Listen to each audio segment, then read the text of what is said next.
Of course, the gods play games. And of course, some of them cheat. They cannot use their godlike powers, though, or the others would see and call them on it.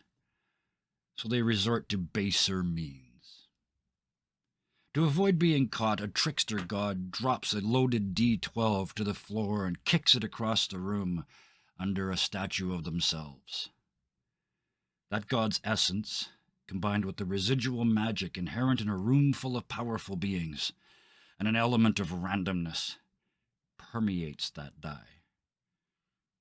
And as it rolls for each of you. And for each of you, a change occurs. You stir in your sleep.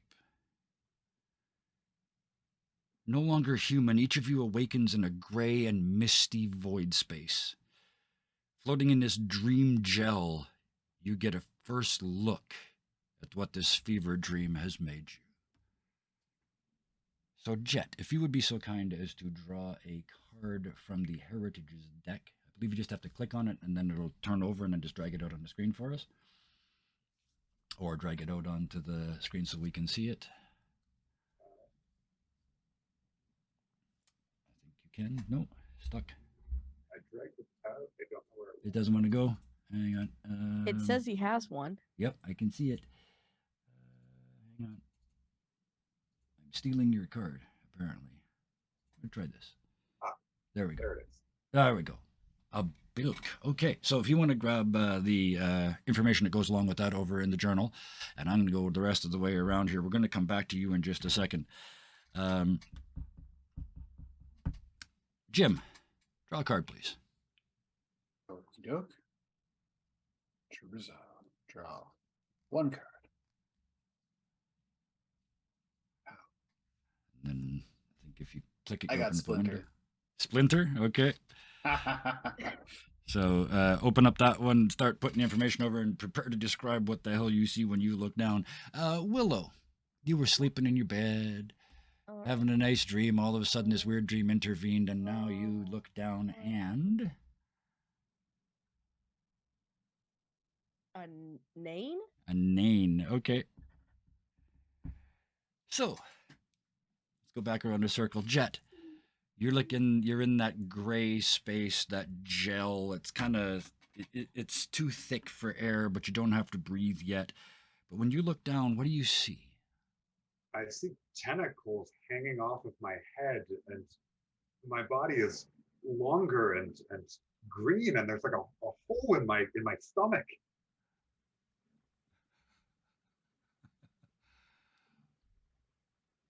What kind of? I mean, I can see part of the response, but what is your response to that? I mean, like, horror. Something is wrong with me. What is going on?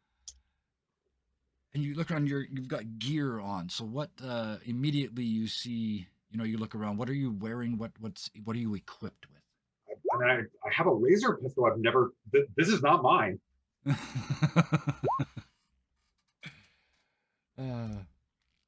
Oh, thank you for that, Bison. Apparently, you picked the one you picked the one I failed to put the information in. So it is in chat there, Alex, in the game. Thank you, Bison.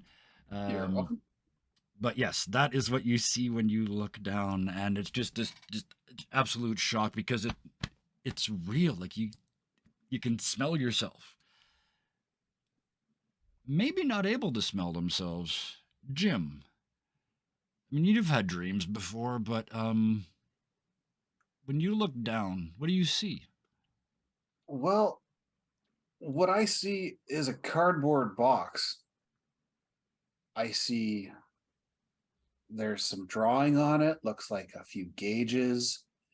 I look in the mirror and I've got two big black eyes and a grill and like two little ping pong balls suspended by wires hanging off the top. And I don't know what the hell's going on.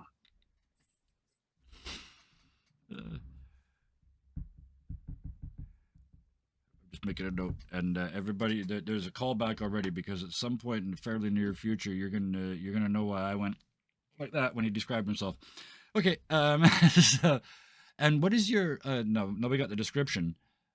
How does Jim Jim Friesen, respond to this. How much did I drink last night? I mean, I get it was a Friday, but what the shit, bud? Yeah, you just like it just won't go away. This is real.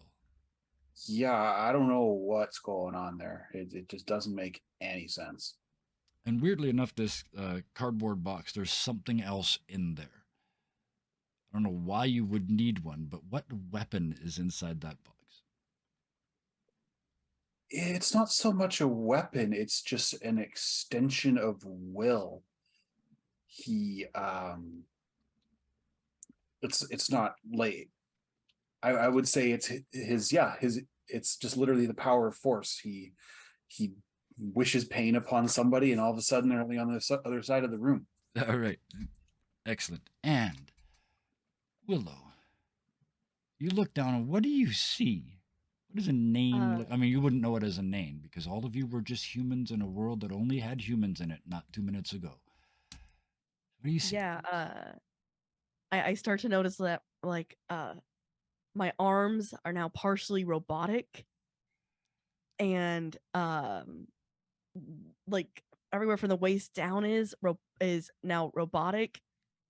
Um, I of course go to check my side, and now instead of a regular pistol, I have like a laser pistol, and like I'm checking for my normal gear, like my flashlight and stuff, and like and instead I'm finding like tinkering tools and bits of technology, and like just kind of panicked, Mm-hmm. um and like really looking at everything, because there's also a very large, like almost battery pack on my back, Yeah. and I'm just very confused as to what is going on.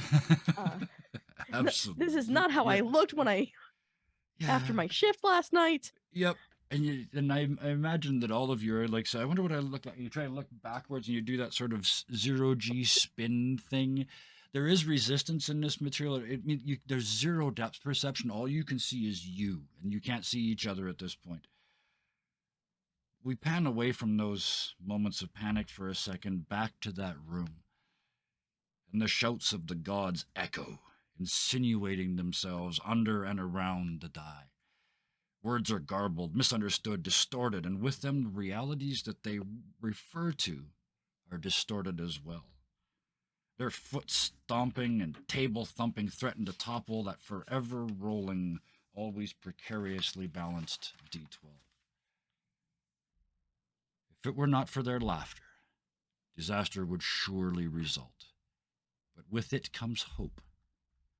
Sometimes hope is all you need. Which is good, because sometimes hope is all you have. In the gray haze, your minds are bent and twisted by their experiences. Who am I? What am I? This is different. This is not the same. I'm different. And when your minds snap back, it's like a Mobius strip. All of a sudden, it's the same but different, and no matter where you go, it's only got one side. You always come back to where you started. And where you started now is different too. New connections, new ideas, new powers. In this reverse order this time, each of you please draw from the psionics deck. So Willow.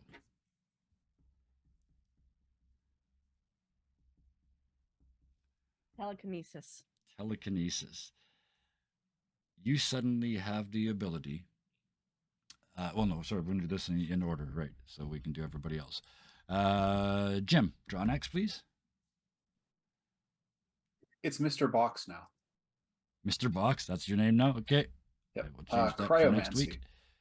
Cryomancy, okay. Apparently I'm a mini fridge. That was quick. And Jet. Wrong deck. Telepathy. Telepathy. Okay. Wow. What a combination. So back around the loop. Willow, I don't know if you've there's nothing to telep here, Like there's nothing for the pathy to lep. There's nothing to move, but you Well- feel. Yeah, go ahead. You tell me. Technically, I can because I Please can do that. blast things. Yes. Just, and I think when it finally comes back and it kind of hits me, just this overwhelming scream comes out as a blast would emanate out from me. And into infinity. Like there's no walls in this space, right? It's just you see that sun. Oh, I'm seeing the cartoon curved sort of semi-transparent shield, about 3 Mhm. layers deep, going boom, boom, boom, boom, boom, boom, off into the distance. So yes, you just, and you know that you have the ability to move things with your mind. Mr. Box. Mini fridge? Is that your new name? By the end of this episode, I need a name for you to start next episode. Oh, it's definitely or at least it's a definitely list. Mr. Box. It's Okay, definitely Mr. Box. Definitely Mr. Box. Mr. Box. Yes. How do you So respond to cryomancy? cryomancy kind of reminds me of home, because from the prairies, because Mm-hmm. that was the entire joke. And so it's like I think about home, and I think about how cold it is at home, because gas prices go up and I can't afford the heater, and it's a little chilly. Mr. Bones and Mr. Box both have 3 arms.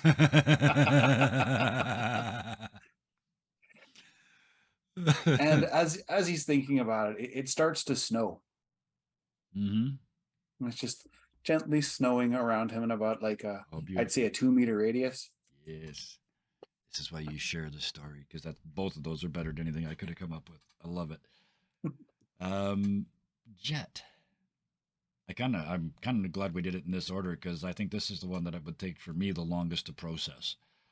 There's no other sort of mind to connect to here, but you can feel the abilities. Well, How does more this? than that, Yeah. I can feel like I'm lying on this bed, and I get the sense of the history of this bed, the people who have lain here and who have done other things here, all Yes. coursing through my mind. Yes. Yeah. Just this connection to this bed, and I recoil from that, and I touch a wall, and similarly, I'm getting this presence of history of things that it has witnessed. Oh, wow. Beautiful and terrifying. I absolutely love it. And I'm so reminded of the movie Scanners and how I very, very, very much need to see it again. That by itself made tonight worth the effort.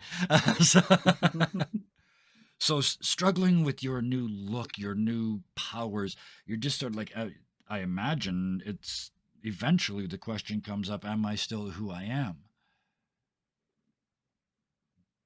But meanwhile, every time a corner or an edge or a face of that D12 touches the living golden veined black marble floor, a silver spark appears, each one a time and a place, each one an adventure, linked by so much more than a single D12. Those adventures become a tale, a story, an epic. But even the greatest tales start small. This one is no different. If we zoom in, that silver spark cracks like lightning and rolls like thunder. With that, we'll be back in a minute.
Ah, hello. This is Dirty 20 Gaming. My name is Kevin, and these wonderful and amazing people agreed to come and play this whimsically silly game with me this evening, and that makes me very, very happy. You kind of saw how it started, so let's get through the technicals so we can get back to it. We are using Roll20 as our virtual tabletop of choice, even though you can't see it. We're using it, so we're going to tell you we're using it. The music in the intro that you heard was from Ben Sound, a wonderful source for music. And we don't have to do character art this week because there isn't any yet, because until 2 minutes ago you didn't know who you were. So, let's talk to these people who agreed to do this, who agreed to come into a game with, let's face it, limited player agency in creating a character in a game, which in one case, a GM that they've never played with before. So, let's start with, we're going to save you for last because let's start with Sarah. Thank you. The first two of you that I'm going to talk to tonight are kind of my regulars on this show. You're just like super, super brave. And no matter what kind of foolishness I come up with, you just say, yes, I want to be in that. So thank you. Sarah, where can we find you when you're not here? Of course, I'm over on Tango Productions, my YouTube channel. I'm also working with the Scarred Adventurer on a project called Bravely Broken, and that's up there. I'm also in a show called Posthumous, and I am also in a competition to become the face of horror, and that's also in there. You forgot one. Oh, and I run Thursday night here on Dirty 20. I'm not surprised that you forgot one. Plus, you just, but your personal life has been screaming at 900 miles an hour too, so it's okay. It's all right that you completely forgot that you put on a show here. I'm good. Yeah. But thank you. I'm looking at that list. I just feel inadequate. Like I don't do that much shit in 6 months. So. I don't have that on there, so yes, that's why you just didn't forgot. read it. Yep, I got you. I absolutely got your right list now. of links. Yep, you got to change your links now. Yep. While you do that, Mr. Box. And Bison_Stonefist. Yes. Tell us your stuffs. Well, my stuffs are primarily here because that's where I have the most fun. You can find me on Saturdays. I play Feedback on our Harlequin Redux, which is a Shadowrun module, as meddled by Kevin. And on Tuesdays, I play video games on my own channel. That may not be the case for much longer because I have a Cyberpunk campaign that I will be doing here. Yes, you do. I'm okay. Oh, good, yeah. And that's it. I mean, you know me in real life, and I can do this, so there's no freaking way you can't. But anyway, next, and I saved you for last for a reason because I got a little speech I give to everybody the first time they play with us, and it's about bravery because a random stranger on Twitter responded to a funny thing that you posted with a hopefully funny thing that I posted back, and you agreed to come and play with a complete stranger in a game that sounded, I have to say, probably sounded a little weird. So I appreciate that, first of all, and then coming out here and streaming with people you've never met before, that's brave too, just on so many levels. So thank you. And then, and I almost forgot, on top of all of that, you can't decide about half of the things that your character is going to be about. I'm going to give you that. So thank you for being brave enough to do all of those things. Now, you do lots of stuff too. So where can we find you? Yes, thank you, Kevin. Yes, you can find me primarily on Twitter. I'm Alexander the Fine, or at Alex Reinhardt _. Mostly I tweet about my big dog, but I also run a Discord server, the Heartland, where I do one-shots every month of different indie games. So this month is Fiasco, and soon I will be doing playtesting for an expansion of my game Cyber Rats, because I also write my own games, which you can find on my itch page, and all of these links are on Twitter. Again, I'm Alexander the Fine on Twitter. So that is where I am online. And then for the next few weeks on Sunday nights, I will be here. Absolutely. Yes. Thank you for doing that. And yes, feel free to go to our Discord and post all your stuff that you have links to in our player projects. Player projects. Yeah, I had it right the first time. Channel. And thank you very, very much for joining us. That's it, though. That's enough of that stuff. Let's get back in here. You've been floating now in the gray nothingness for an undefinable period of time. And then it starts to change. A sense of gravity, of down, and very shortly after, of falling. For each of you, the grayness ends as you fall out of a brilliant blue-white light, dropping away from it, slower than you think you should, almost wafting like leaves, almost. Bright Or like a primary box. colors flash by in simple geometric shapes, and then like a huge purple airbag wraps around you as you sink in. And then as it springs back up, it feels more like a bouncy castle. You're each sort of in your own little divot. You haven't seen each other yet. But as you look up, it's like you're in a room. The paintings on the walls are all big triangles and squares. It's like a child's room. Just over this little divot that you're laying in, you can see the top half of a ball, but it's stories tall. You look down at your feet, you look around, you realize you're laying on a pillow that's probably no more than sort of that big, which means math in your heads, more math you didn't want to do, more stuff you didn't want to understand. You are about 2 centimeters tall, laying on a purple cushion in the middle of a nursery. There's toys on the floor. This ball that you can see, it's the equivalent of a multi-story building. In fact, it's so big you can see that its own weight is squishing it at the bottom. So it's not quite round. It comes down to a flattened bottom. You see a rattle on the floor partway across the room, and all the other things that you can imagine you could see. That ball has got to be 15, 20 times taller than you. There's a child's easel. It's empty. You can see it from here. The kid's too small, right? So they haven't used it, but there's an easels and paints and everything there. That's 25 to 30 times taller than you are. Even the dolls and the plush toys laying on their backs are 3 to 4 times taller than you are. There's also, sitting in the corner, shoved underneath, partway underneath a desk, a jack-in-the-box. So I went like that. And it takes a second to process laying on your back and looking up, but you're looking up more or less at the bottom of a table. But the legs just go, the legs are so tall, perspective makes them look like they get smaller by the time they get up there. There's also in the corner, you can see a big wooden toy box. Who do you think would stand up first?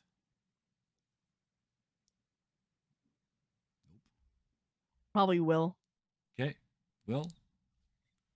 I like this, Will. Okay.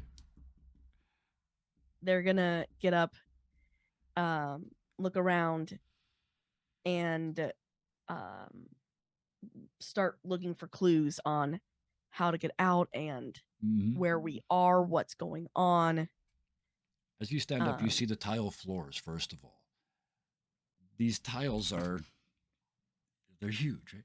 The grout between them is something you're going to have to step over. You're going to have to make an effort to cross that gap. That's a big step.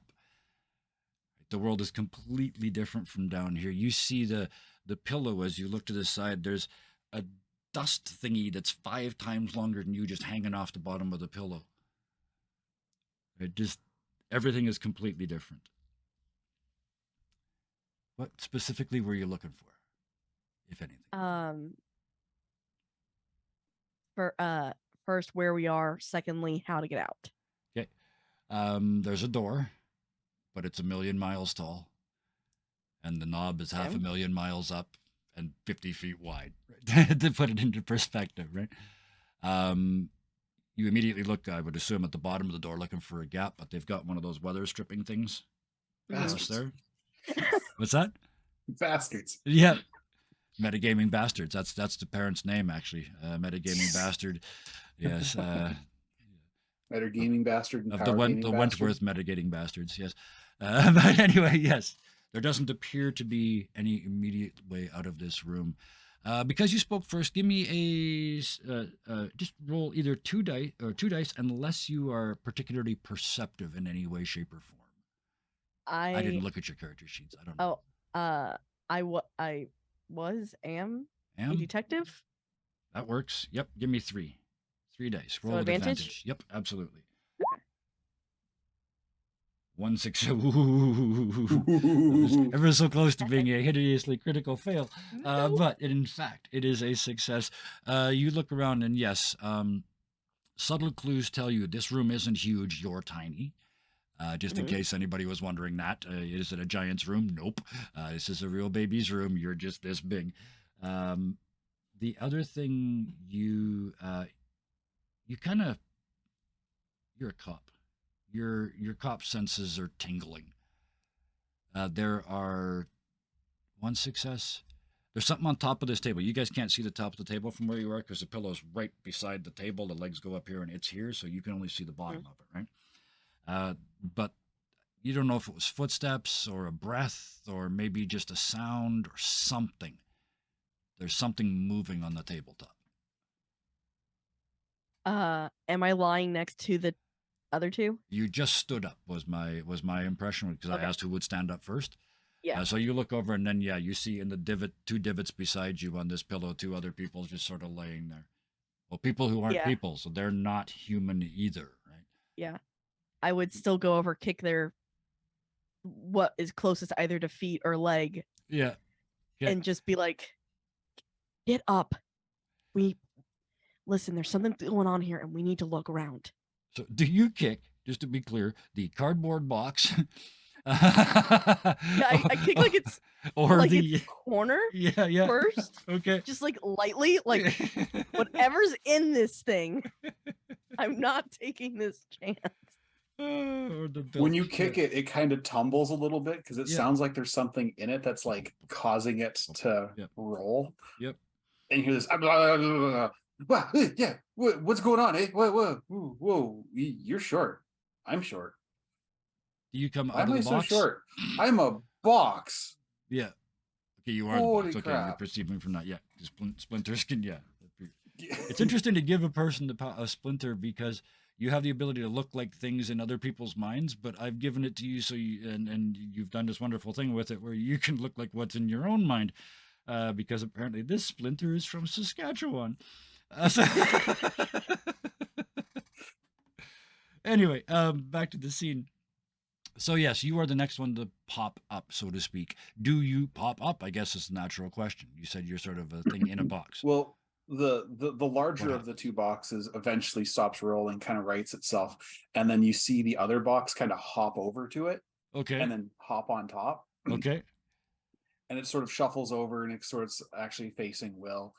And it sounds when it talks, I guess, when it talks, it sounds like it's coming from inside the box. Right. But you're not sure which box it's coming from inside of. Right. Absolutely. So you hear this Canadian is like, oh, I don't know where was going on here. And like, I'm going to be late for work. So like, let's try and figure this out, eh? And which brings us to Jet. Yeah. I like spring up, gun already in my hand. Yep. And I take a second to like look at my hand, like, why was this my first instinct? Yep. Yeah. Slowly holster the gun. Hi, is this normal for you? Not even close. Only when Todd brings the moonshine. Moonshine. Oh, yeah, that. Yeah, and I don't remember Todd bringing the moonshine, so I don't know what's going on, eh? Didn't bring the moonshine. Okay. Alex, you're a little quiet. Oh, Sorry. let me see if I can do anything about that. If nothing else, there's the old pull the microphone closer. If that's possible. Some people call it adjusting the gain.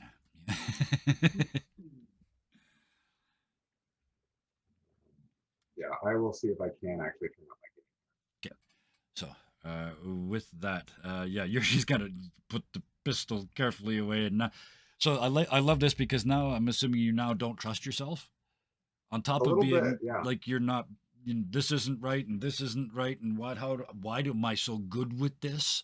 Why can my mind do this all at once? And it's I love it. The three of you are just absolutely in shock, which is the perfect time for you to hear doot doot doot doot doot doot doot doot, and then it stops. The box hops around. Oh, what was that? What was that, eh? Starts pulling out my Yep. pistol, just Yep. getting it ready Yep. and being like, was that one of y'all? Was that one of you? No, that wasn't me, eh? That was certainly not me. I don't need to be precognitive to know what that is, but I think I am. And I point up at the Jack in the Box. Yep. The Jack in the Box up in the box in the wall, yes. As you start to arc up almost directly above you on the table, all three of you hear the of something heavy rolling.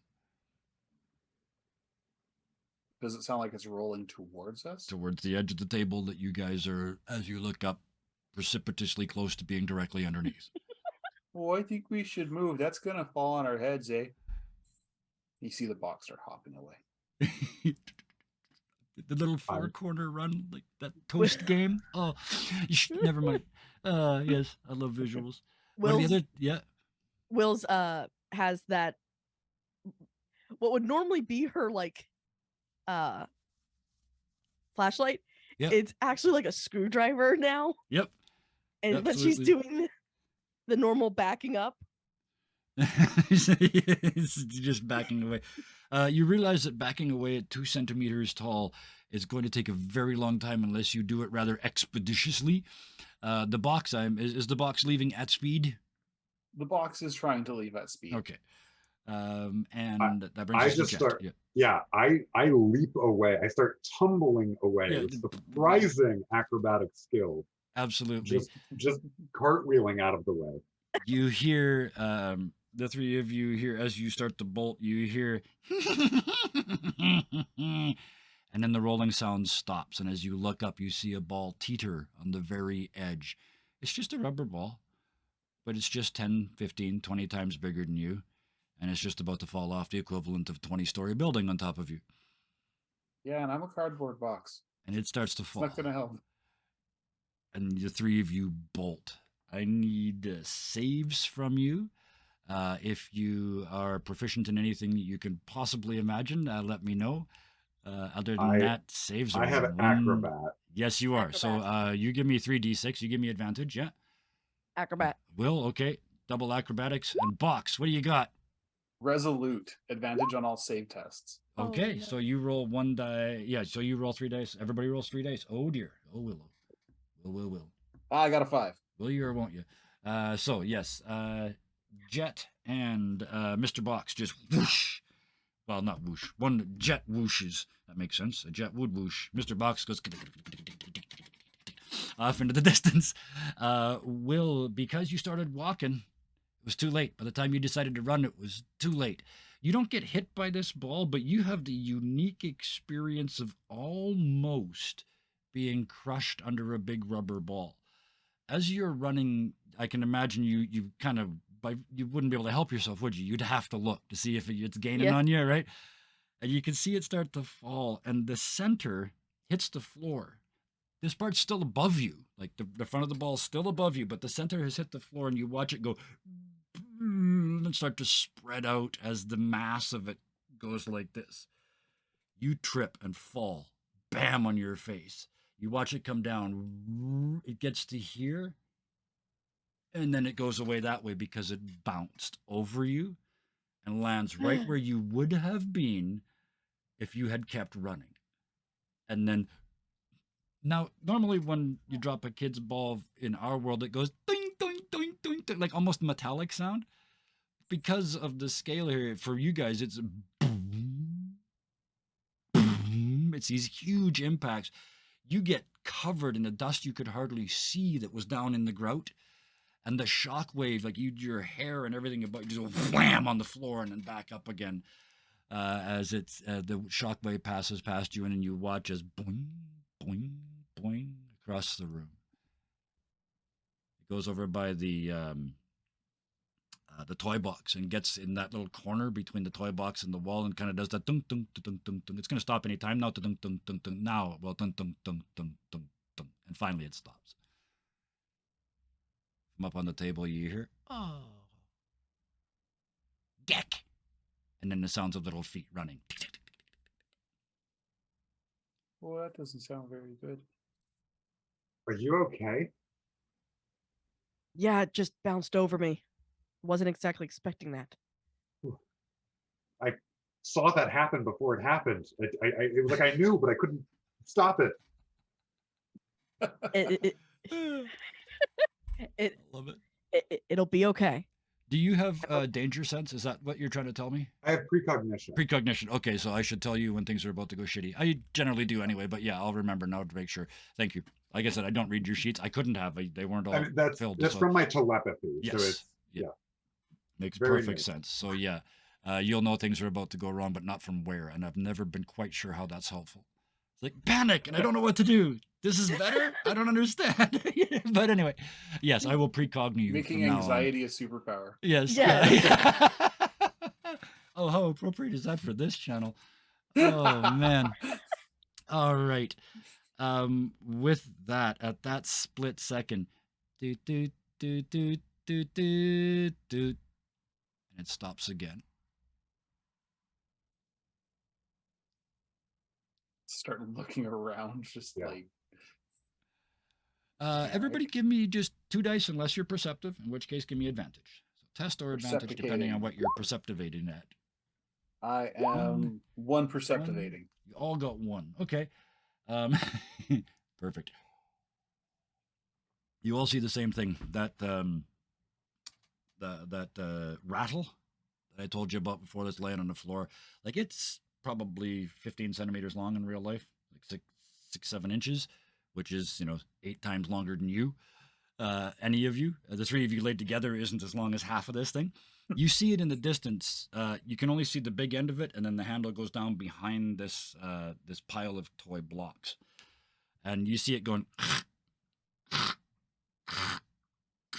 across the floor. Somebody's dragging it in behind this little pile of blocks that somebody's used to make the words baby, baby, baby, baby, baby, baby, baby, baby, baby in a wall of lettered blocks. I don't know where they got all the B's and A's and Y's, but they did. You think there's a baby behind that? It might be. Quick out of game thing. There is no baby in this room anywhere. None of this shit is happening anywhere near a child. Back to the game. No gigantic infants were harmed during the That's making of right. this game. No, psychologically or physically. So, what do you do? So are we on the ground, or like are we on a table with another table above us? You're still, as far as I know, you've gotten off the cushion, but you're still on the floor. Okay. And you were on the floor running away. The ball came off the table and you ran, so the 3 of you are on the floor, kind of scattered out a little bit. Okay. As the ball bounced across the room. I don't think we're alone here. Yeah, I don't think so either. We need to go investigate what that was.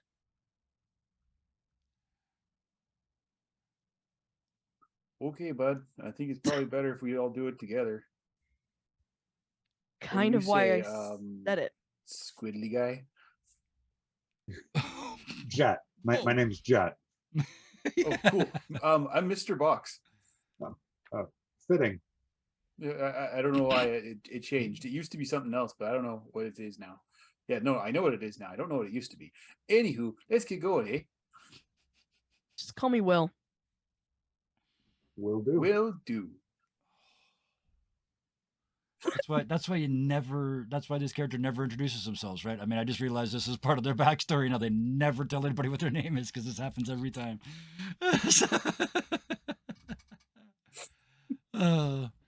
Can I? So I have newly acquired telepathy. Can I like reach out to see if I can detect another entity here? Absolutely, you can. Yes. Using your new powers, roll with advantage for me, please. Done. 5. Perfect. The first time, like you said, when I would assume you sort of shut this down after the walls are talking to me, like Yeah. just like I gotta learn to control this, and you sort of open up your third eye or whatever it is, and you let a little bit in.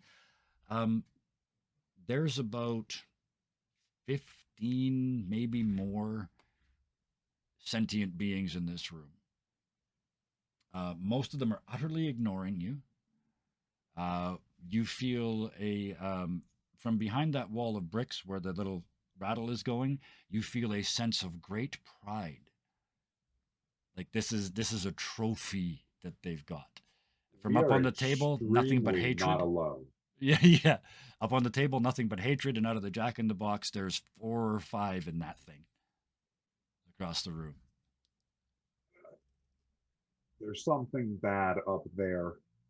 A lot of things in that box, and something proud behind the wall.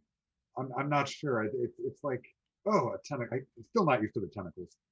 There's something I can just tell.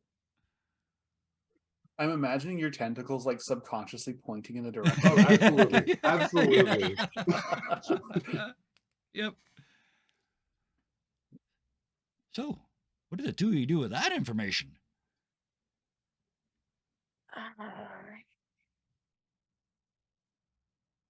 Well, the guy upstairs, he can't point. Yep. One corner of the box. Yeah, just from lifts. Yeah. Well, the A guy flap. up there is probably. One of the flaps opens up. Well, the guy up there is probably not looking to make friends, but what about the hoser behind the wall?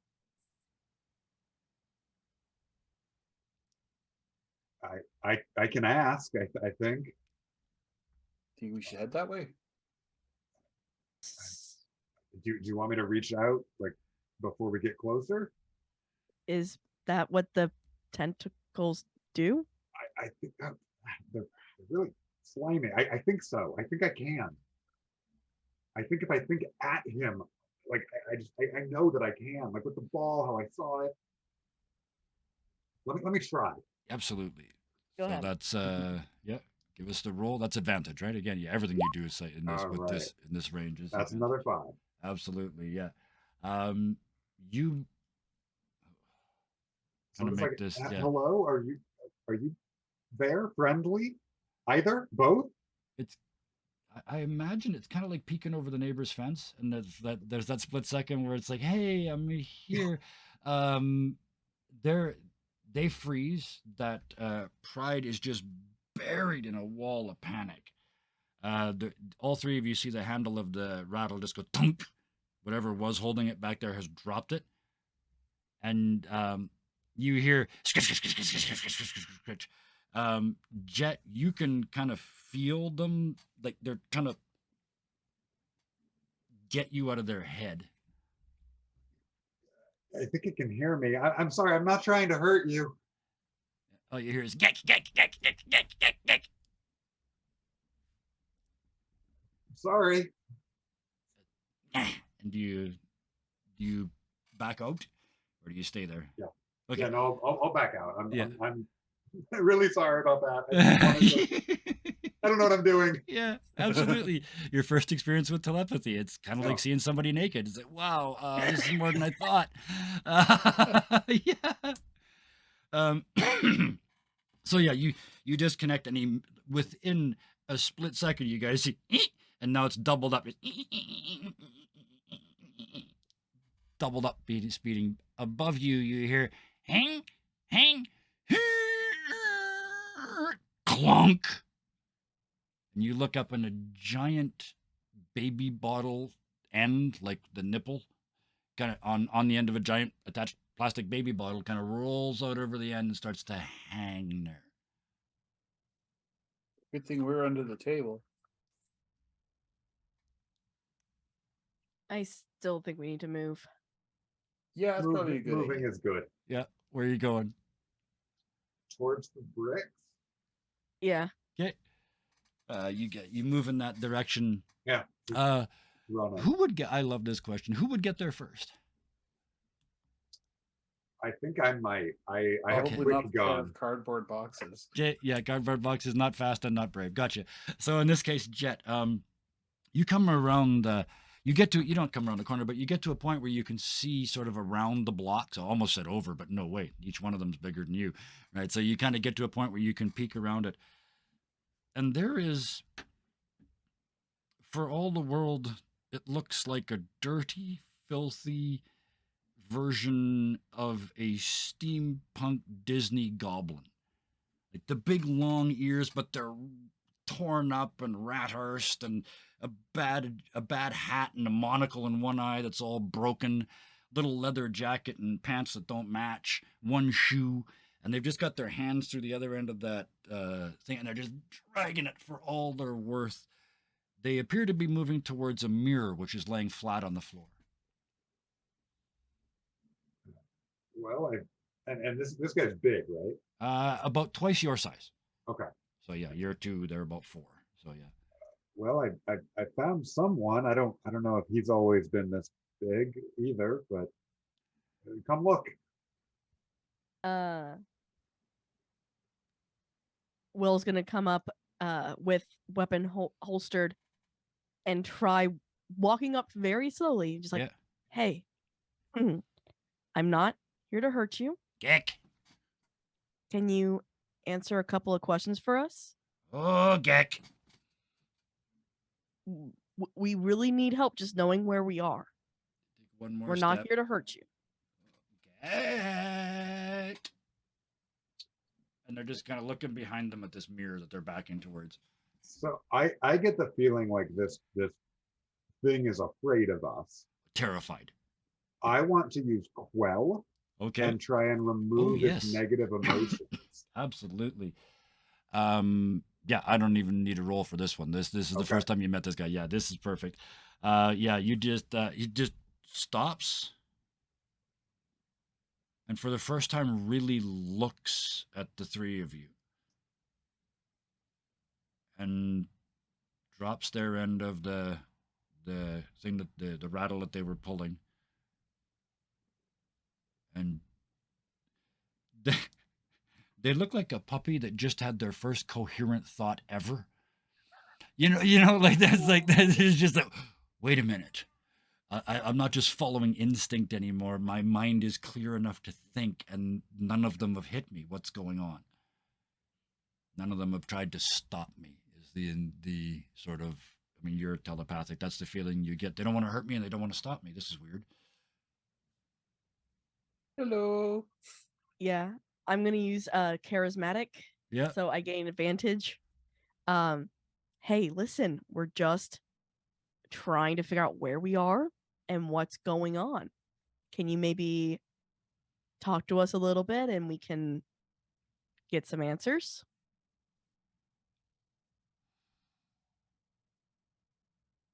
Like they don't give me. Well, you know what?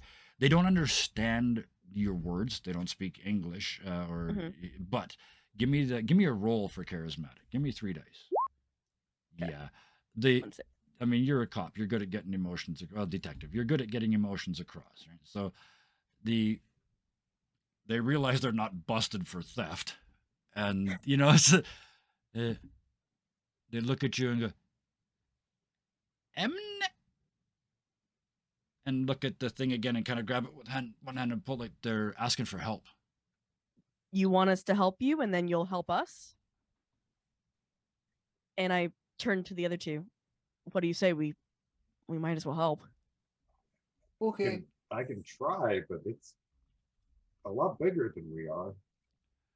Mr. Box goes over. He's like, well, I'm really good at helping push. It's just put our backs into it, eh? And then he uses his cryomancy. Yep.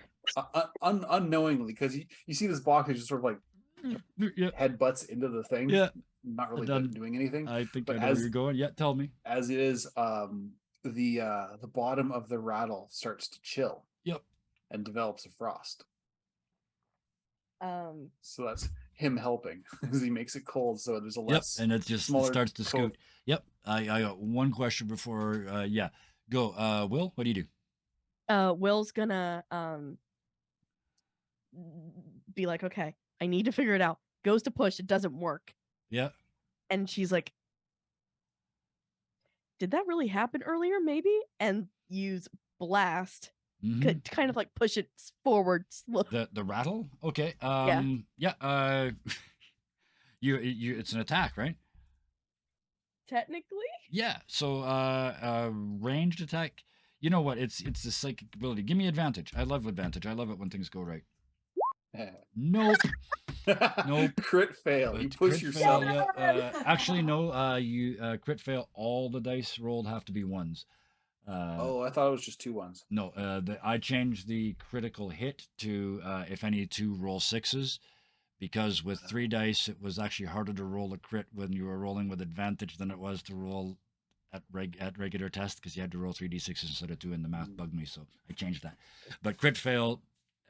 It's equally all but impossible to crit fail on advantage. So yeah, but you came as close as it is possible to do. I imagine it's kind of like I just did this. Why isn't it like one of those? You almost shot yourself with the garden hose sort of moment. This, yeah, it works because above you, one of the you hear. And you look up behind you, and there was an old-fashioned ceramic, looked like a bear. You saw there was a big slot in the head. It was actually a piggy bank, and you've shattered it. And there's bits all up over the counter. But yeah, so yeah, it works. You just aimed wrong. Yeah. At that moment, actually, Jet, what were you doing? Probably I'm not, I don't think that we can do this, so I'm just sort of standing back and like, how are we going to push the rattle? Like I'm standing back, keeping my distance. Yep. Okay. And yeah, the goblin, for lack of a better word, grabs this rattle again and starts to pull, and because it's frozen on the bottom, he just like, and he's gone. This rattle just moving across the floor. He takes about 4 steps back and then trips over the edge of the mirror. And as he falls backwards, he grabs the rattle with both hands like his life depends on it. Like he's trying to go. And he falls into the mirror and foomp, he's gone. It ripples like a lake. And the rattle goes with him. Foomp, and it ripples like a silver lake again. Oh, that's a pretty neat trick. Was anyone expecting that? Nope. I didn't see that coming. From above you on the table, you hear... Look up. Yes. Yep. Sorry, I'm hearing the echo. Yeah. Oh, yeah, because each one of them does it themselves as they leap off the end. About a dozen of these little things that are about twice as tall as you are cannonballing off the table into the mirror. Bloop. Bloop. Some of them carrying stuff. One of them's got a soother. One of them's got a Q-tip. Can I try to communicate with that goblin that we just saw? Absolutely, you you can. If he's okay. Yes. I just want like a vibe check. I know he can't understand us, but I was like, hey, like, are you still alive, buddy? Perfect. I love the way you phrased it, a vibe check, because the vibe that you get is home. And that overwhelming pride again as they start. You can sort of feel them physically struggling to pull that rattle. Wherever they are, they're still dragging that rattle. But wherever they are is home. I think he's okay. It seems like he got where he wanted to go with the thing. You don't think we should point to the mirror? I think we do. I can't see any other way out of this place. I mean, and I'm not looking to find any mice. I know mice and cardboard don't do too well, so Behind you, Fine. you hear the rip of latex, and there's a milky waterfall off the side of the table where that bottle was hanging before. And it starts to just hit the floor and flood. Oh no, But it is moisture! an absolutely unreasonable amount of milk. Like it's way more than what the room is starting to fill around your tiny, tiny ankles. What do you Running do? towards the mirror. Just Running. bolting towards the mirror. Yeah. I want each of you to tell me what that run to freedom looks like with the milk tsunami behind you, cresting and foaming because a milk tsunami would. You're nodding. Waffle, waffle. Jet, what does that look like? You're all going to get to the I'm- mirror, but how does it look? Yeah. I am, again, like my acrobat instincts take Yep. over. I am using this wall of blocks on the right and Yeah. like Matrix style, like climbing up the yeah. wall and like trying to just like get to high ground Yeah. towards the mirror. halfway between that and Prince of Persia, right? Yeah. The slow exactly. motion wall run. And every time you do it, you automatically go into slow motion. The tsunami behind you. Oh, beautiful. It goes so slow that by the end of it, there's nothing left but a milkshake. Never mind. Next, Mr. No, I'm saving that for last. That's the image I want to save for last. Will, how do you get to the mirror? So using all my training plus what I learned when I was a street cop, Yep. I'm parkouring over whatever I have Yep. to get away from this. Oh yeah. I'm gonna Oh, I love this because what as soon as you said parkour, I saw the tsunami hits the bricks, the blocks, but they're wood, like they're old school wooden blocks, right? So they start to float and hurl around, and you're just like doing the run across the top of them. Looks like Wipeout, except you actually succeed. Yeah. Like I know what I'm doing. Mm-hmm. And then so that's how you get there. Now give me the entry. How do you go from that dance move to in the mirror? Doing the effective just jump in that you're trained to do. So hand over like that. Yep. And Feet, straight feet together, pencil leaning check. slightly back. Yeah. Yep. Yep. Oh yeah, I know this one. I failed lifeguard school twice. I know this one. I passed everything except empathy. Oh, never let reality stand in the way of a joke. I never tried lifeguard school. Anyway, yes. So you, feet first, head first? How do you get in there? Oh, feet first. Just boom into the liquid. Yep. Mr. Box, you thought mice were bad for cardboard? Have you ever seen what happens to cardboard that gets milk soaked and then sits for a while? Fun fact, I used to work in a grocery store. Oh, so you know. The dairy department. I know exactly what that shit looks that's like. got to be gross. like a box's worst nightmare. So Yeah. how do you get out of terrifying. here? So Mr. Box is super scared. He's running as fast, or he's hopping as fast as he can. Yeah. And as he's hopping, he realizes over on this one side there's a popsicle stick, and popsicle sticks are good for one thing: making popsicles. So he goes over to that, and he hops on top, and he uses his glacial ability to make an icy pop, and he's riding that motherfucker like a surfboard. Absolutely. Yep. Leaving a creamsicle trail across the room after the milk washes away. You guys will be gone. You won't see this, I'll tell you now. But after you leave and the milk washes away, there's this frozen strip like the center of the world's longest creamsicle across the floor that goes right up to the edge of the milk. Make an entry for me. You surf across the room on the creamsicle. He surfs across the room, but the problem when you make yourself a creamsicle and you decide to slide it across the floor is it starts to melt. And the problem with it melting is the top of that creamsicle stick, it starts to dip down a little bit. Oh, yes. And it dips down a little bit more, and it hits the edge of that mirror. Oh, yes. Yeah. So the popsicle stick stops. Mr. Box doesn't. He goes head over Box, and he goes right in there. Oh, yeah. Like I think that's an Olympic event, isn't it? Popsicle jumping? Popsicle stick jumping over. Yeah. Yeah. And we call it taking a Baylor. Mirror. As you fall through the mirror, the camera stays in this kid's room for a second, and it pans up, and suddenly 99% of the milk disappears out of the room, and it returns to something approaching normal. But that little bit gets over to the mirror, and just kind of goes around the edge of the mirror and closes around it. And then it starts to leak out onto the glass just a little bit. And it very slowly forms this patina over the glass so you can't see through.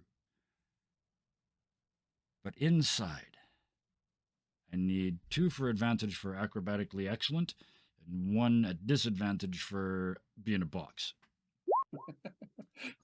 Being a box. That's successes. That's successes. I got a 1. You got a 1. Oh, I've been waiting. I shouldn't say all night. It's been, you've only been a box for 47 minutes, but I've been waiting for 47 minutes to do this. I'll be nice enough and I'll give this to you because I know I have rerolls. It's not gonna, you know me, it's a fail. It's not gonna do any damage. It's just gonna be humiliating and funny. Exactly. But let's start with the 2 that succeed. You come through and sort of, it's a bit like landing, like I imagine Scrooge McDuck when he first jumps into the pool. You kind of slide down the wall of gold coins, except it's not gold coins. It's just every baby thing from every time period ever.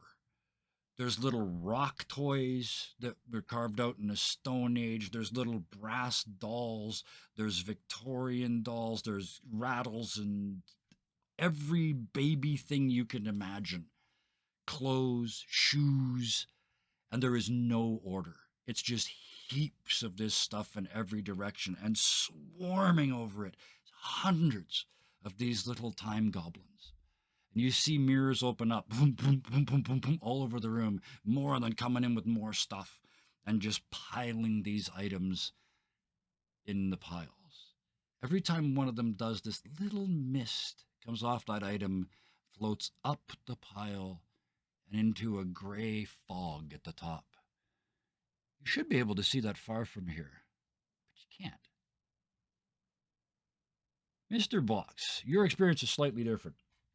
Box lands, small box goes through the top of big box and ends up in the bottom of small box. Look up and all the folds are kind of, see, you're kind of stuck for a second because you could put them back, but that would mean staying inside. I've never been inside myself before. How do you get out? There's a little bit of hesitation because obviously this is all very new. Yes.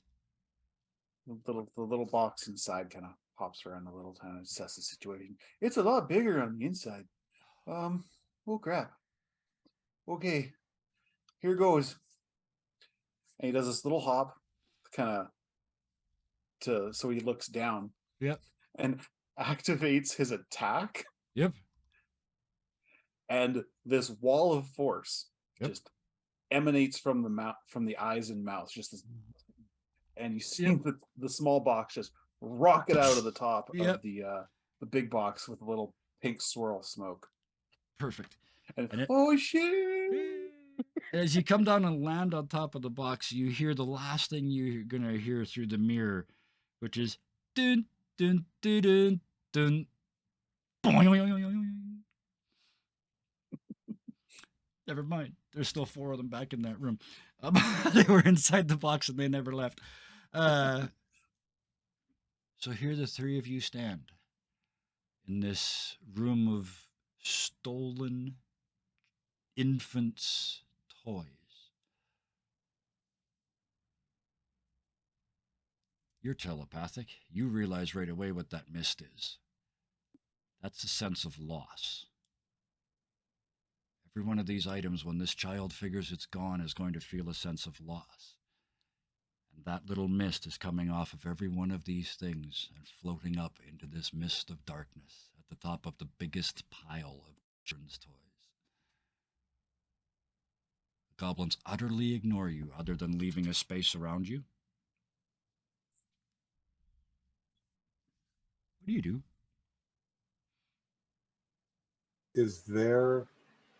Can I use my time view to get like a sense of these objects, of like which of these objects is like the most lost, or like yeah, absolutely. You can, but first I would like a save from you, because every one of these things is loaded. I mean, you thought your bed in the room, right? Every one of these is loaded. So give me a save. 1 die, unless you've got advantage Oh, on. one Yeah. die. Take the 4. That's a It failure. is just shattering. I mean, it's just the sense because it's a wordless primal loss. It's that noise, that baby scream that you don't know why they're screaming. This is why, because it's gone and they can't tell anybody, and somebody is feeding on that.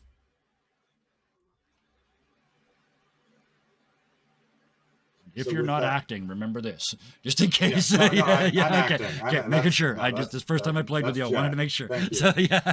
So do I take damage from that? Not so much damage as Okay. I'm going to ask you to role play as though that's rattling around in your head while you're trying to concentrate. Got it. Yeah.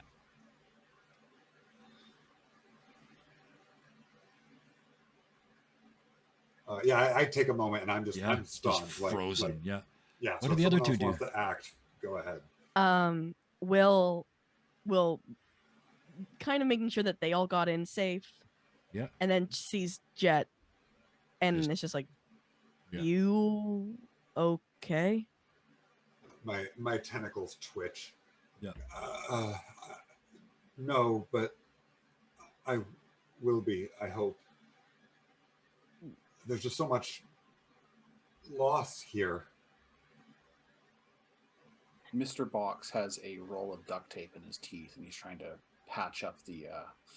Yeah. Will walk over to Jet, put their arm around him. You get used to the feeling. I hope I never do. Enough years on the job, you do, and pats on the back and like trying to be that force. What job do you have? I was a detective, and then I looked like this, and now I'm here. Right. You? Student. Medical. Yeah.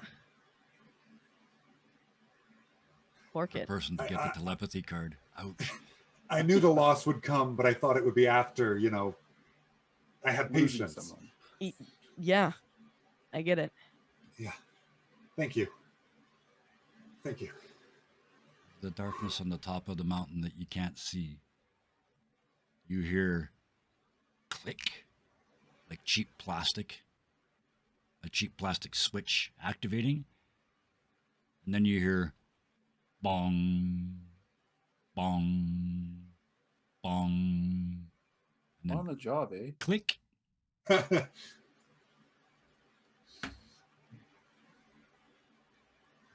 What was that? I don't know. Let's go investigate. Sounded like Do we have to? I mean, I am. Gonna get back. Okay. As you say that, how else are you going to get back? I kind of did it with my hands, but as you look around, maybe Jet would be like, how do we get out of here? How do you get out of here? Every one of those mirrors is way up there. Everybody that comes through falls, so it's the equivalent of 100 meters up to get to one of the mirrors. You're not getting out that way. Like, I can't. Besides, jump it's a that high. dream. Kinda. Yeah. What was that? Box. I was like, I can't jump that high. Yeah. No way. I already jump at all. So we heading up the hill? Yeah, I'll Yep. follow the detective. Okay. You going first, detective? Yep. Okay. That means you're going second. So, Mr. Box, you're going third. I have to ask, not because I'm making moral judgments, but because you exist as a hollow space. Are you taking anything? Um, I owe you an answer for oldest thing, most lost thing here. Yeah. I would say that there's a couple of things found their way inside the box when he fell. Yeah. If something was taken on purpose, he wouldn't really know what it was. It would just. Okay. But yeah, I would say that there's like 1 or 2 trinkets rattling around in there. And I was gonna say in that case, about every 10, I almost said steps, but I don't know Hops. what you call the hop. Yeah, hop. There you go. About every 10 hops, you hear that sound of a toy that's almost out of battery. And it's like, then Who 10 said that? steps later, 10 steps later, it's like, I'm happy. I'm doing okay too, but it's kind of a weird day. He's just talking to it like it's a person. Just filling in the blanks, like talking to a husky, right? Once you get him going, you have a conversation with you all day. Well, yeah, of course there's a loose seam in the box. I fell from 100 meters from the sky. Yep, I used absolutely. duct tape to fix it. Yes, you did. So the inside to that, there's this. Oh, head, why do you do this to me? There's just the head of a doll with like 2 wires hanging out and a battery pack and a voice box stuck to the duct tape where you taped it together on the inside.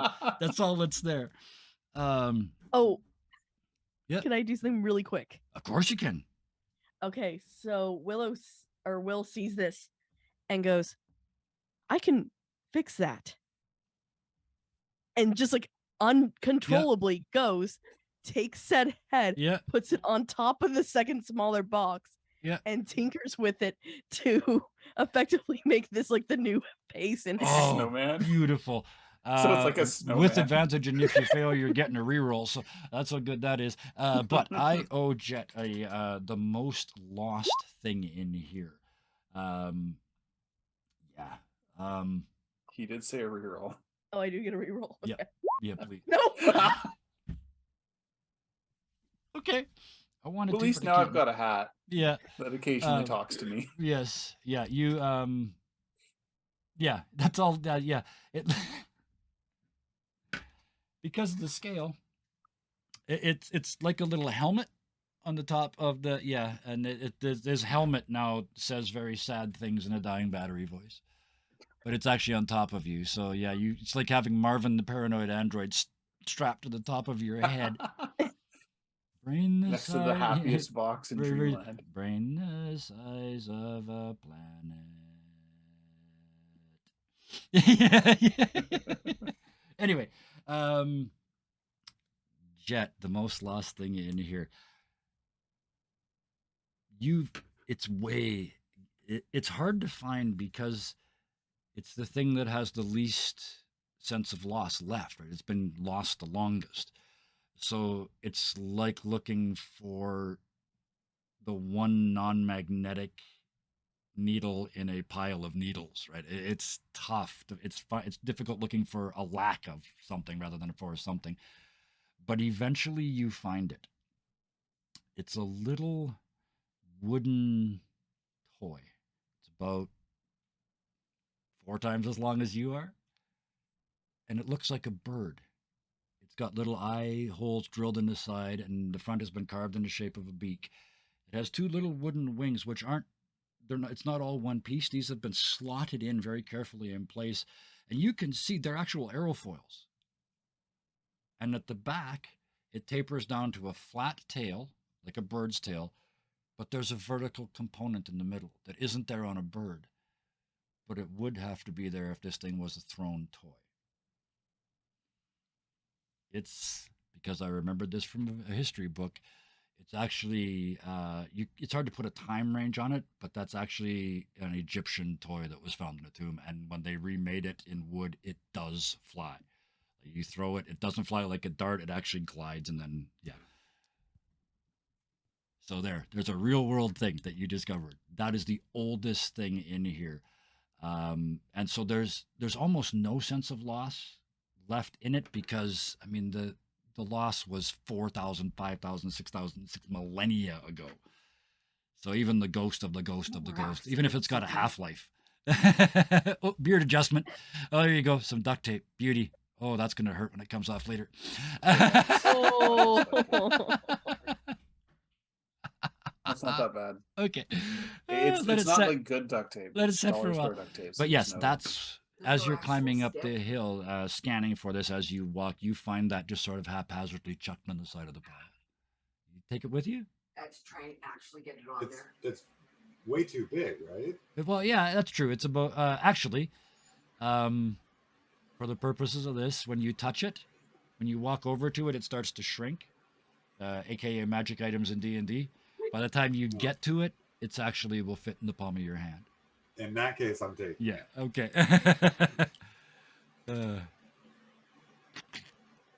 You'll remember this in like 6 episodes, but this is everybody's got to have a thing that when they get back, was that real? Oh shit, this is your thing. But yes, you take that with you. The three of you get to the top of the, well, towards the top and into the shadows. It's like walking into a storm. It's like walking into this picture behind me. It's just kind of misty and cold and clingy, except there's no physical sensation of moisture. It's more psychic. It's a psychic fog, this fug. It's the excrement of somebody that lives off of loss.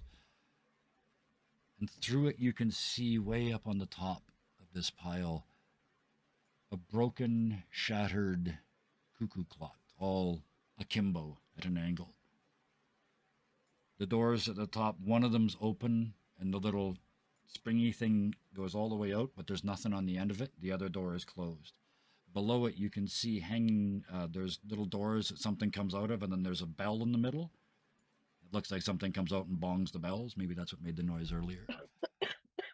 But it's all dilapidated and beat up. It looks like cheap plastic. It's broken. The paint is chipped off and flaked. That one door is open, and at the end of that little scissor mechanism, there's just two sad little fake feathers. What do you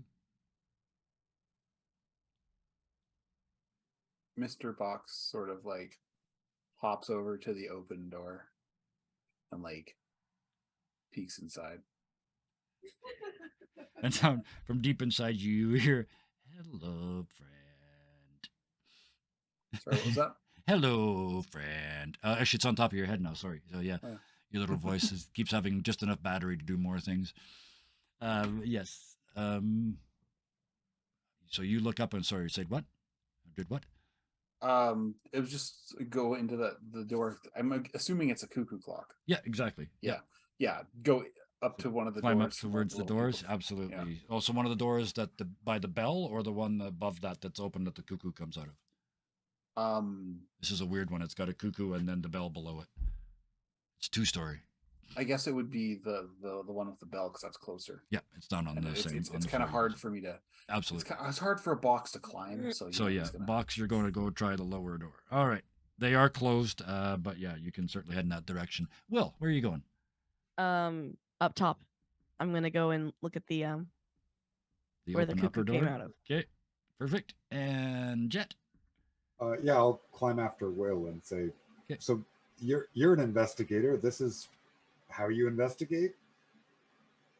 It is when you're and looks down at the robotic hands when you're not entirely sure what you are anymore.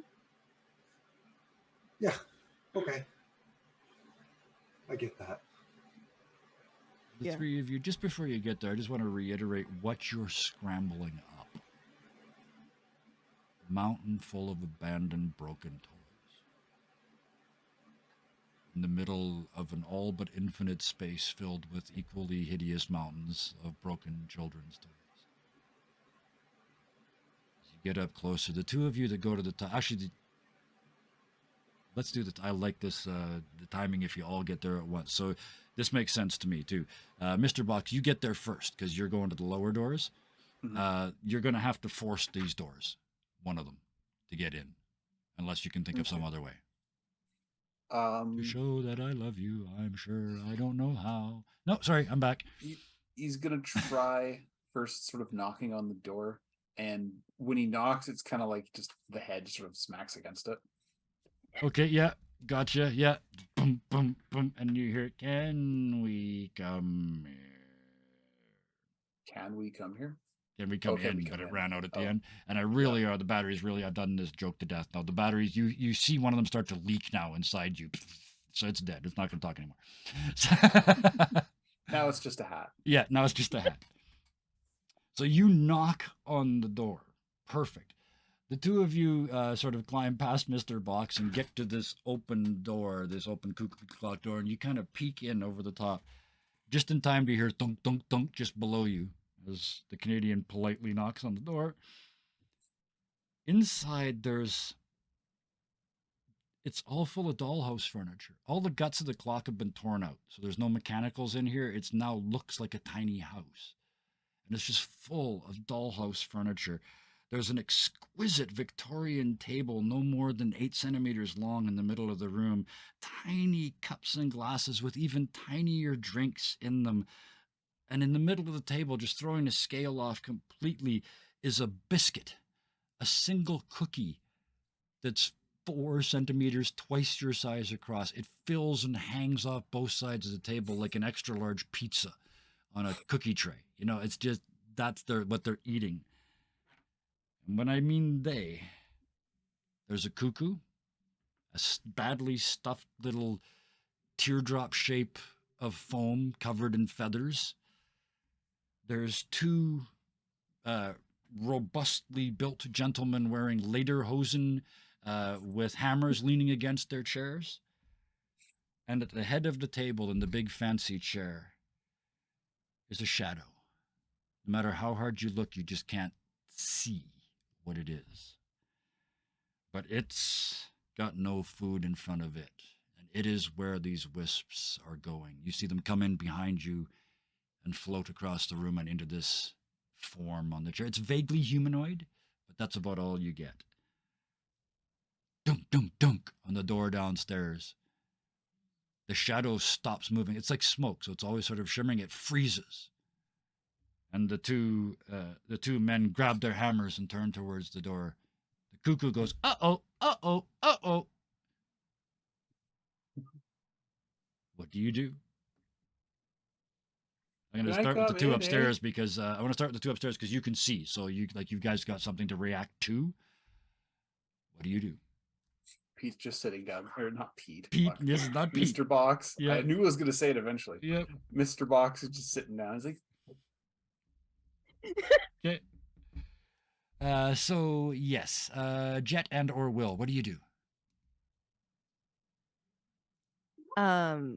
Jet, yeah. Will, you're a cop. These people are getting ready to fight. Yeah. Put my hands up. Whoa, whoa, whoa! Listen up. We're not better. She could have just told you had him on her brow and fixed it off screen, but. Jeez. Oh no! It's not even for laughs, man. Not even for laughs. It's not even that like tight. Okay. Okay. Those are famous last words. Anyway, Yeah, right. let's get back to this. Yeah, you're the cop. What do you do? That's what he said. Yeah. Whoa, whoa, whoa! We're not here to fight. Yeah. We're here to get some answers. Okay. We just want to know where we are. Yep. And how did we get here? Okay. Sort of in that momentary lull after that, Jet, what do you do? So my first instinct was again to pull out the gun. So I whipped out the gun, and then they're like, "We're not here to fight," and I'm like, "Oh." Put the gun down. I'm like, sorry, misread that. Yep. Thought So yes, are we not fighting? Yeah, you de-escalate, then you de-escalate in your own unique way. Mr. Right, Box. They didn't answer the door, and above you, you kind of hear the sounds of rustling, and then you hear Will starting to talk and trying to de-escalate a situation you can't see because you just knocked on the door. He's going to be polite and he's going to knock again. It's just a little bit harder this time. Okay. Okay, the 2 of you looking at now it's you didn't do the cop knock, the 3 knocks, dunk dunk dunk. Uh-oh. Hide everything. No, it's legal now. I don't care. Actually, my security knock is 4. Oh, you sneaky bastard. Because that's not a cop, but they didn't do. Yeah. Anyway. Yeah, you knock again. The 2 of you up at the top see one of the hammer people pick up their hammer and take about 3 steps towards the door and rear up like they're about to kick open the door and take a swing. But only one of them. The other one sits back down, puts his hammer back. The cuckoo starts eating the cookie. I'm quelling the one that's about to swing. Okay, beautiful. And yep. I was gonna yell just loud enough for Mr. Box to hear. But box thing person, They're going to attack. Okay. Duck. I failed my test. Okay. So you do not. You just can't make contact. Or if I may, Please. you tell me. You go to make contact and it's just. How is it too much? How is it like you go in there and it's just I can't do it this time. So far, I've only been able to communicate. Like I haven't quelled anything that is this angry. Yes. Like I quelled the goblin that was neutral. Yeah. So I'm like expecting this. I'm like, oh, this will be just easy. And then there's like anger and fear. And I'm like, oh, that you are a lot angrier than I thought you were. And I'm just recoiling. My tentacles flare up. Not prepared for that. And you kind of bounce back away from that, just horrified at what you were doing. Beautiful. Will you yell? Yeah, the inside on the floor, the two of you see there, like I said, there's no mechanism left, but over by the door, there is a metal rod that holds that door shut. And it's connected to a gear that is attached to nothing, but that gear starts to rotate and that door starts to open. And you guys can see, looking kind of leaning in and looking back, you can see Box standing right outside the door. The guy with the hammer is stepping forward, eyes glazed, hands up like this with the double hammer. Box, that's what you see when the door opens. And just Yeah, I don't think so, bud. This Thumpmeister is coming to get you. You're going to attack him? Okay. He's going to get thumped. He's going to get a wall of force. Okay. One success. One success. All right. Yeah, you just, what does it look like? You know when you see videos of explosions and there's that initial shockwave? Yes. Yeah. Before everything else, it's just that, except towards him. Right. Yeah. I shouldn't say this, but I love that noise that explosions that don't hurt people make. The shockwave that comes off of it, there's a like you can tell that's your brain trying to process something it can't really hear. Like a wave just went past, it's out of your normal range of experience, and your brain had to do something with it, so it just made a weird noise. But yes, you hit him with that, and it's just, and you see the paint just blasted off him like a sandblaster. His little hammer the little plastic thing sort of bends back away from you. As he starts to move forward, and all that paint grit starts to fall down the front of him and make it more difficult for them to move, but they are still grinding forward. Coming from like a 2-foot pair of boxes with a baby head on top. You have 2 actions, so that was only 1. What are you doing? You didn't open the door, I did. So yeah, the second thing Mr. Box is going to do is basically he's just going to, you look at him and he's just, the longer you look at the box, the creepier he gets. He's using his unsettling trait. Okay, yeah. So it's just staring. He's just standing there. Thank you, because menacingly. Because you that gives me the because and I had to think what's menacing to a bell ringing tiny person, and I realized exactly what it is. What you turn into is a Dali clock that's 3 minutes past the hour and hasn't, a Dali cuckoo clock that's 3 minutes past the hour and hasn't rung. Salvador Dali clock? Yeah, like the whole cuckoo clock is melted and everything else, but that's not the part that's really disturbing it. That's kind of for the viewers and for us. The part that's really disturbing this thing is it's 3 minutes past the hour and it hasn't rung. He's like, I was supposed to be outside ringing the bell 3 minutes ago. Oh, and that's what's causing them the stress. So that's what they see when they look at you. Okay, and they will take 1 more point of damage. I'm going to give that damage to the other one, even though he never left the chair, too. When they look across, that's what they see. Yeah. And what Will and Jet see is just Mr. Box sitting there. Yep. As to what the shadow at the top of the table that has not moved a millimeter sees, we don't know. So, who was next? Who hasn't had a go yet? Kind of got sucked into that round. I think that was 1 round, right? Basically? Yep. So, yes. Hammer guy is going to, at disadvantage. He is still swinging at you, but he's beginning, like he's focused so much on the fact that it's late. That it's late. The only way that Yeah, the only way he can fix this is if he wrecks it. So I'm going to give him his regular advantage because he's trying to get rid of a stain on reality. And then I rolled 2 4s and a 2. So no, the hammer comes down, but he can't help himself. It's bent partially too, but at the last second, he just can't help himself, and he turns because he is, if nothing else, a creature of habit. And he walks over and smacks the bell instead of you. Bong! He couldn't strike you, so he struck the bell instead. That one rang on time. You can see the relief in his face. You're late. The other one stays in his chair. The cuckoo starts to eat the cookie, like just jumps up on the table and weird, no head, like it's just a little yellow bag with feathers on it, just pecking away at the cookie on the table. It's a hobnob, if anybody cares. It's bigger than the table. But that's all the cuckoo is doing, is feeding on that, and the shadow at the end of the hall the end of the table has not moved at all. Next round, I guess we'll do the same order. Why not? Will, what do you do? Will's gonna walk up to the shadow.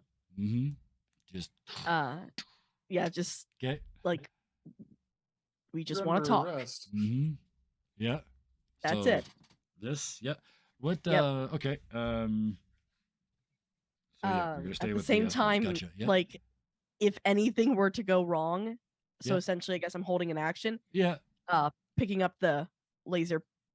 Your hands just sort of hovering. Yeah. Yeah, it's Yeah. this. That's I a don't wanna real do quick this. movement. Yeah. Yeah.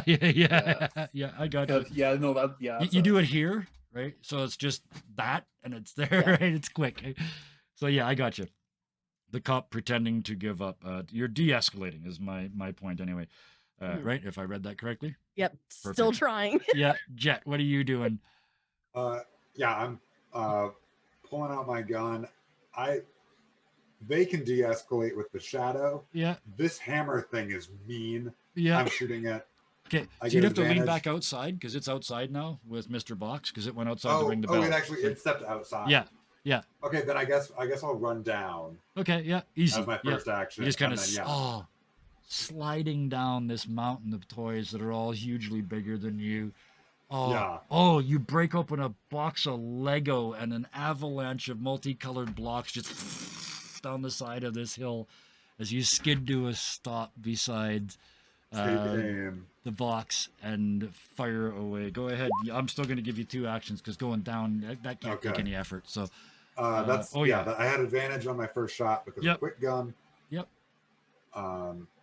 This is your laser, so you've got advantage on it all the time. It's your mastery weapon, right? Okay, neat. Okay. Yeah. Perception, you would have the way, for anybody that cares about the mechanic, you'd have a regular test with any pistol, but with one particular pistol or type of pistol, you are a master. That's why I asked you guys specifically to describe your weapons at the start. Okay. Yeah. And how does he look after that? With the first shot, yeah. Speaking of Lego, he comes apart like a badly rendered polygon graphic from the early 90s, right? You just hit him in plastic pieces everywhere. He just shatters and explodes. This was the final blast. Ever played Battlezone? His hammer just swings off and just down the hill. His little head goes and comes to a rest, just leaning against the wall, looking all dead-eyed up at you. I'm gonna call out to Mr. Box and say, you're welcome, got you, and start climbing back up. Climbing back up. Perfect. Thanks, That's 2 bud. actions. Yeah. Will, you step up to this shadow. And I mean, you don't have to be telepathic. There's just smugness just coming off this thing in waves. Like, you know that scene, I hate the line, but the scene in Loki where he just looks at them and says, "Oh, I'm 10 steps ahead of you." Like that level of smug. The reason I hate that line is he's essentially a chaos/trickster god. He shouldn't be planning at all. Never mind 10 steps ahead. Never mind. Back to the game. But that level of smugness is that's just coming off this thing in waves. What do you say?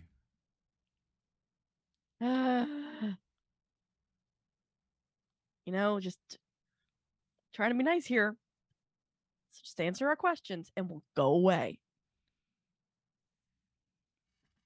What would you know?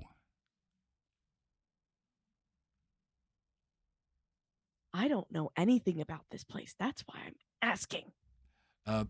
As you ask that, there's a memory flashes in your head. It sounds like your father.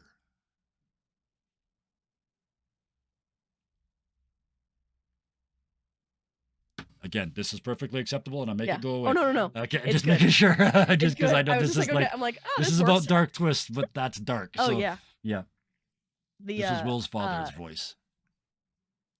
They hear that and just go, yeah, he never really was proud of me. And at that point, I'm taking my pistol out and I'm just holding it against the guy's head. You press it into the shadows, and it starts off like oh, I know what it is. It's cornstarch and water, oobleck, Mhm. whatever you've called it. Yeah, the more you push on it, the harder it gets. But that only works if it's fast. This works slow. The harder you push, the more resistance there is. At first, when it Mhm. first makes contact, it goes in like it's smoke, and then it's like it's jello, and then it's like it's hard rubber. But you can absolutely, if you feel the pistol is right against their temple. Yeah. They haven't even blinked. So listen up, smartass. Where are we?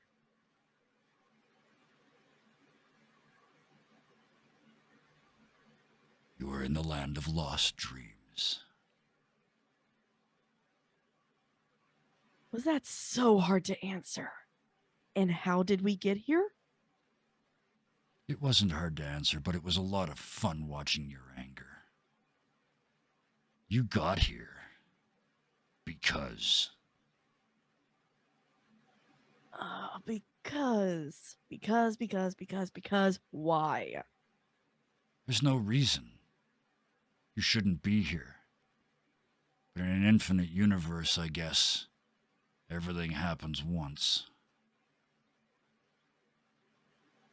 Send us back. Especially the kid. There's only one way to send you back.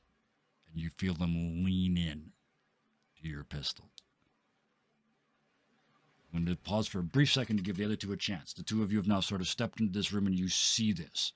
At the end of this Victorian dining table covered in tiny silverware with a giant cookie with a cuckoo clock, cuckoo eating it.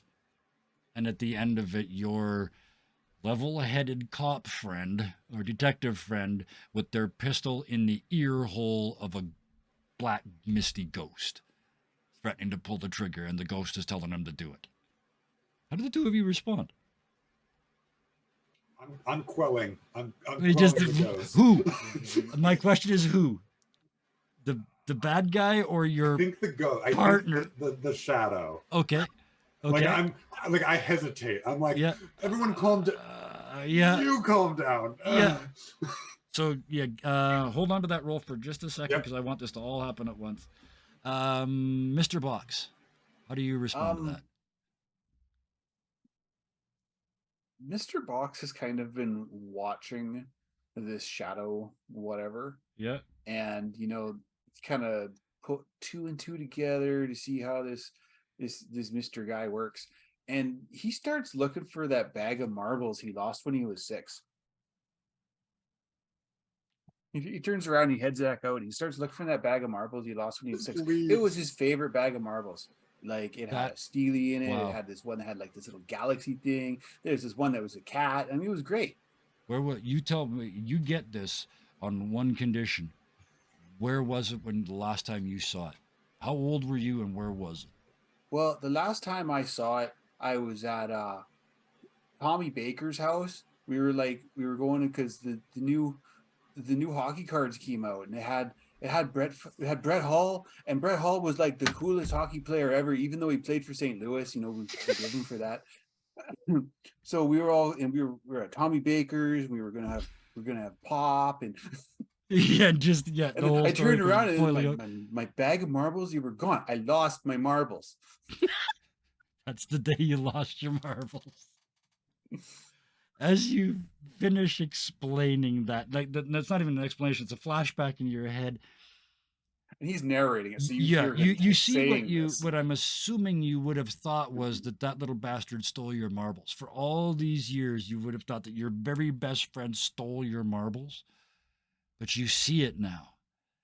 When you were looking the other way, you see one of those Purple little Crown Royal goblins bag. came up in a Crown Royal bag. Of course, it's a Crown Royal bag, and grabbed the little gold thread, and you just saw it, and you heard as it was pulled into a mirror and disappeared at Tommy Baker's house. Your foot, as you take another step down the hill, lands, and you almost fall because it's almost impossible to stand up on a Crown Royal bag that's 5 times bigger than you, full of marbles that are as big as you. Do you want these marbles to shrink? Because there is a precedent. It can shrink to fit in your hand. Or do you want Yeah, them as big as you? as the box like lands on it and slips the corner, he sort of looks like, my marbles. I punched Tommy Baker in the face for those marbles. Oh man. And he's just absolutely ecstatic. And you can see the marbles, they just sort of like they do shrink and they just sort of like end up in like sort of floating in the air. As the marbles shrink, you see a weird thing. The dark form at the end of the table, a tiny black wisp comes out of it and back into the bag of marbles in your hand. You haven't lost them anymore, so there's no sense of loss. You grab the marbles. Did you have something else planned for them? A little cutout hole. You see like a little hole just sort of cut out in the side of the box. Yep. It sort of folds down, goes in, goes back up, piece of duct tape. Yep. Over the hole in the box. And as he's making his way back up to the other ones, you can hear the marbles rattling in the box. You got your marbles like, again. I found my marbles, guys. You just walk in. Perfect. Yeah. So you just sort of walk in to see what happens with your marbles.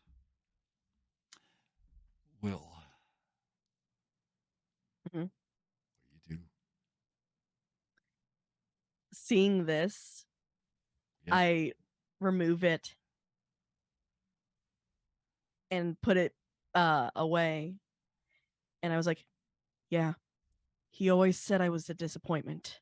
I wasn't ever hard enough on scumbags. You know, I'm going to go find my old teddy bear and walk away. You head out to do that. Jet, you hear these. You've got this Egyptian plane, but you see the other two now have mentioned their own personal things that they remember losing. Is there? There doesn't have to be, but is there? And if there is, please tell us the story. Yeah, I had a yo-yo, mm-hmm. And I had learned several tricks with it, mm-hmm. And I went to show it to my father after I had mastered Walk the Dog and Around the World and all these other tricks, and I wanted to show him. I set up my yo-yo show, and he was really unimpressed because yo-yo was not fencing, yo-yo was not gymnastics, yo-yo was not medical school. You know, he had this plan for me, and yo-yo didn't fit into this plan. And that night was the last night that I saw yo-yo, and I was certain that he took that from me because there was no place for yo-yo in his plan. And I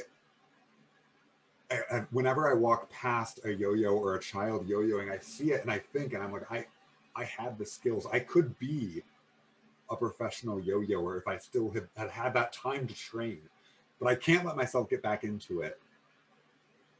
But what if What if you didn't take it? What if it went missing some other way? Could there be a yo-yo here? My yo-yo with the smiley face on it? Beautiful. As you head outside, you got your marbles already. You got yours. Jet, as you head outside and look around, you hear that sound that's almost not a sound. That fizz of a perfectly executed walking the dog. Just before it hits the ground, where it's just sitting there spinning and humming in space at 1,000 revolutions per second. You've got all day. You could do the Eiffel Tower. You could do all of them. You look up and there's this little goblin standing above you on the edge of this, on one of these little buttresses on the side of this this cuckoo clock. And comes back up to his hand and he catches it. And you see him very carefully take it off of his finger. And he leans forward and you can see he's really struggling to speak. And as he drops it to you, he says, "You didn't kill us." In your hand. Where you stand, it goes down and spins, and every time it spins, a tiny thread of shadow comes off of that bastard at the end of the table and just spins around the axle, winding up like a string that never, ever, ever gets full. And you can just hear it, and every time you throw it, every time it's perfect and straight, it never goes at an angle, it never gets weird, it always gives you enough time to finish the trick. And every time you do a trick, a little more shadow comes away. Suddenly I am 8 years old again. Oh, yeah. Just doing all of my yo-yo tricks better than I ever could. As you turn and look, Mr. Box. Mr. Box is playing with his marbles at this point. There is a little chalk circle in the middle, like about, off to the side. Yeah. And you can just see him. Then you see one of the marbles go. Yeah. And every time you knock you're playing both sides, but every time you knock the bad guy's marble out, that little bit of gray comes from the monster. Will, as you draw your pistol back, you see something. You just took something from them. It wasn't about toys or loss. This was about confronting a monster the way a child confronts a monster, by saying, "You don't scare me." It's like turning on a light in a closet. You talked about that shockwave a couple times tonight, that sort of poof effect. Your just sheer and utter belief of how awful what they do is, and how much of your life you have devoted to keeping awful people from doing awful things to other people. And how often the answer isn't shoot them. How often the answer is pity them. Don't give them what they want. And above all, don't fear them. With the three of you with those realizations in your head, the world starts to go gray. That weird, formless, dreaming gray gel that isn't a gel starts to surround you. But this time, it's almost like a cocoon. It's almost wrapping you up with your thoughts. And an unknowable amount of time passes. And that is where we'll drop the curtain on this evening. Whew. Oh, I needed that. Oh, I needed that so bad. Oh, thank you, everybody who was part of that. Yes, please detape. That's been driving me crazy ever since you put it on there. I don't care how bad and how dollar store duct tape that was. Ow. But anyway, Well, it's only really bad if you push it down. That's right? true, Else but I that's saw that gang, gang, gang, that true Yeah. hate that can only come from somebody you've married, you know. Tried to keep it attached. Oh, I needed a moment of levity. Thank you to everybody tonight. I wanted to make this weird and interesting and hypnotic, and I watched your faces all night, and I think I did it. So I'm very, very happy with this as a first episode. Sarah, thank you. This character is so different, so different than Oedicus or any of the other ones that you've played. You never fail to amaze me with what you bring to the table. So thank you. This compassionate cop, I'm really looking forward to this. All the ones in Dice Jail, yeah, that's all the Only ones that were in 5. Dice Jail today, yeah. So thank you for playing that amazing character and figuring out a way. You could read my notes all day long. That wasn't the answer. There was no answer to this, but I knew it when I heard it, that this is what had to happen. You guys had to take that loss back. So beautiful. Thank you for helping me write a great story. Thank you, Sarah. Oh, thank you. Thank you. That was a lot of fun. Oh, you are very welcome. Oh man, Alex, thank you for joining us. Welcome to Dirty 20 Gaming. This is how we roll. But yeah, thank you so much for joining us. Thank you for getting into it immediately. Like just right away, you fell in through the looking glass with us and went into this encounter and just played it for all it was worth. And I love it. Your mixture of comedy and seriousness and the way you act. Oh, I love role play, but I like acting role play. Like when your face and like I had to ask you tonight, is that real or is that do I need to stop? Right? That's a compliment, believe me, coming from me. So thank you for joining us, and I'm really looking forward to seeing what you guys do with the next 6 episodes. And Bison, again, for the umpty dumpth time, you've been the last minute fill-in. Right? It's like we had a plan, but now we don't have a plan. Can you do this on short notice? And for the umpty dumpth time, you showed up with a joke character. And for the umpty dumpth time, by the end of the first episode, that character's not a joke anymore. Oh, he's still totally a joke. I plan on running this one into the ground. Oh, you can run that. You can run it into the ground all you want. The character isn't a joke anymore. They can be like funny and jokey, but that character is hardcore serious. I love it, and I'm really looking forward to see what you come up with Splinter as an ability. Like, just you can be anything. So I'm really honestly, looking forward to just see how that goes. The fact that I got Splinter, I am just over the fucking moon. Yeah, I've been hoping for this since I signed on to this one. Our fourth player will be joining us next week, so we will just drop them into the gray goop at that time. 2 more thank yous. Everybody in chat, thank you so much. I know like 5 shows this week, and that's a lot. And at some level, I think we're paying for like at the individual viewers level, because I can't expect you to watch 10 hours of this a week. I mean, we do it 5 nights a week now, which is cool. I love it. But tune in and watch what you can, and catch the rest on VOD and tell everybody how awesome it was, because they've all been awesome. So, one more thank you for the people on YouTube watching this in the future. If you watched all the way to here, please hit the like button, because I'm going to assume you did. Up from the rainbow slime just to be dunked into the gray slime. Absolutely, you got it. We'll do that next week. But that's all the thank yous out of the way. I'm grinning so hard my top of my head's going to fall off. I feel like the character with the 2 half heads in South Park. Yeah. I think they were Canadian too, actually. But with that, I mean, nothing remains except tune in from Wednesday to Sunday now. 5 nights a week we're doing shows, 6 p.m. Pacific, 9 p.m. Eastern start time, 2-hour sessions, so at least they're quick. Yeah, the Canadian got chiromancy. You got the ability this long to figure it out. I call it Winnipeg, eh? But with that, until next time, everybody. You can tell I don't want to end this, but until next time, everybody, I have to. So until then, please be nice to each other. Good night. Have a good night, eh?